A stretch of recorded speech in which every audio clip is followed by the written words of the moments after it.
पिंपरी चिंचवड येथे पवना नदीच्या काठावर वसलेले चिंचवड मधील श्री धनेश्वर महादेव मंदिर हे प्राचीन आणि ऐतिहासिक शिवालय आहे. दक्षिण वाहिनी पवनेच्या तीरावर आणि हिरवाईने नटलेल्या परिसरात या मंदिरात शांततेची अनुभूती मिळत असल्याने ते भाविकांचे आवडीचे ठिकाण आहे. मंदिरातील शिवलिंग स्वयंभू असल्याची भाविकांची श्रद्धा आहे. या ठिकाणी पूर्वी दाट जंगल होते असे म्हटले जाते. शंकराची स्वयंभू पिंड पूर्वाभिमुख असून त्र्यंबकेश्वर प्रमाणेच मंदिराच्या शेजारून पवना नदी वाहते. त्र्यंबकेश्वर प्रमाणेच या स्थानाचे महत्त्व असल्याचे सांगितले जाते. या ठिकाणी ग्रहशांती केली जाते.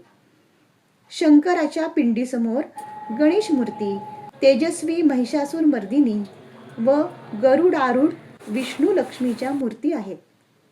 मंदिरात प्रवेश करताच शांततेची अनुभूती होऊन मन प्रसन्न होते. रोज सकाळी 5:30 वाजता आणि संध्याकाळी 7:30 वाजता पूजा आरती होते. मंदिराच्या सभामंडपावर सुरेख नक्षीकाम आहे.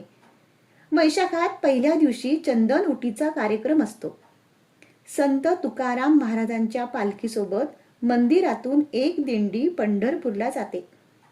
दत्त जयंतीसह श्रावणात भाविकांची गर्दी असते.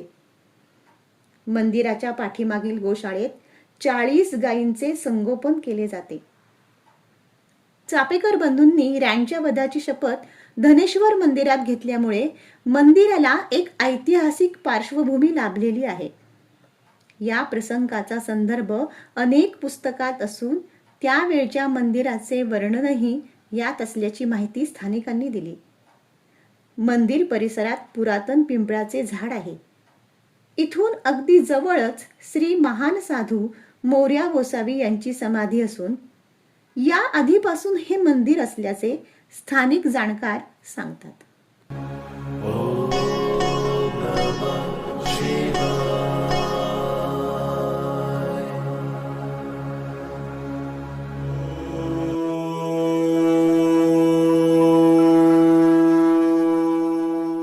मित्रांनो, चिंचवडमध्ये आलात तर नक्की या प्राचीन धनेश्वर महादेव मंदिराला अवश्य भेट द्या आणि या परिसराची अनुभूती नक्की घ्या.